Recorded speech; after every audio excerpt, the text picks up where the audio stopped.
ಮಕ್ಕಳಿಗೆ ಸಮಸ್ಯೆ ಆಗಿದೆ, ಮಕ್ಕಳಲ್ಲಿ ಕಳವಳ ಇದೆ, ಮಕ್ಕಳಲ್ಲಿ ಭಯ ಇದೆ, ಮಕ್ಕಳಲ್ಲಿ ಆತಂಕ ಇದೆ, ಪೋಷಕರಲ್ಲಿ ಟೆನ್ಷನ್ ಇದೆ.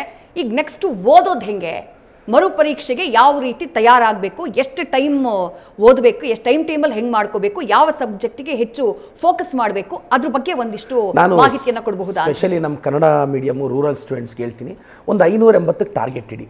ಈಗಿರೋ ಟೈಮಲ್ಲಿ ನೀವು ಫಿಸಿಕ್ಸ್ 180 150 ಮಾಡ್ತೀನಿ ಅಂದರೆ ತುಂಬ ಜನಕ್ಕೆ ಕಷ್ಟ ಆಗ್ಬೋದು. ನನ್ನ ಇಂಟೆನ್ಷನ್ 360ಗೆ ಬಯೋ 350 ಮಾಡ್ಕೋಬೋದು, 350 ಬರುತ್ತೆ. ಇನ್ನು ಒಂದರಲ್ಲಿ ಕೆಮಿಸ್ಟ್ರಿ ಒಂದು 120 ಮಾಡ್ಕೊಳ್ಳಿ, 120 ಅಂದರೆ 470 ಆಯಿತು. ಇನ್ನೊಂದು 100 to 110 ಫಿಸಿಕ್ಸ್ ಮಾಡಿಕೊಂಡ್ರೆ ಆಗುತ್ತೆ. ದಯವಿಟ್ಟು ಫಿಸಿಕ್ಸಲ್ಲಿ ಮಾಡರ್ನ್ ಫಿಸಿಕ್ಸ್ ಜಾಸ್ತಿ ಕಾನ್ಸಂಟ್ರೇಟ್ ಮಾಡಿ. ನಿಮ್ಗೆ ತುಂಬ ಕಷ್ಟ ಆಗೋದು ಓದಿ ಮತ್ತು 40 ಮೇಡಮ್ ಫಿಸಿಕ್ಸ್ 180ಕ್ಕೆ ಎಷ್ಟೋ ಜನರ ಕೈಯಲ್ಲಿ 50 ಮಾರ್ಕ್ಸ್ ಬರಲ್ಲ ಮೇಡಮ್, ಇದು ನಿಜ. ಕಷ್ಟ ಮೇಡಮ್ ಫಿಸಿಕ್ಸು ನಮ್ಮ ಭಾಗದ ಮಕ್ಕಳಿಗೆ. ನಾರ್ತಿಯನ್ಸ್ ಮಾಡ್ತಾರೆ, ಅವ್ರು 6ನೇ ಕ್ಲಾಸಿಂದ ಒಲಿಂಪಿಯಾಡ್ ಅಂತಾರೆ, IIT ಅಂತಾರೆ, ನಮ್ಮ ಮಕ್ಕಳಿಗೆ ಕಷ್ಟ. ಸೊ ಬಯಾಲಜಿ 360ಗೆ 350 ತೆಗಿಬೇಕು. ಏನು secret? Very simple, NCERT line wise ಓದಿ.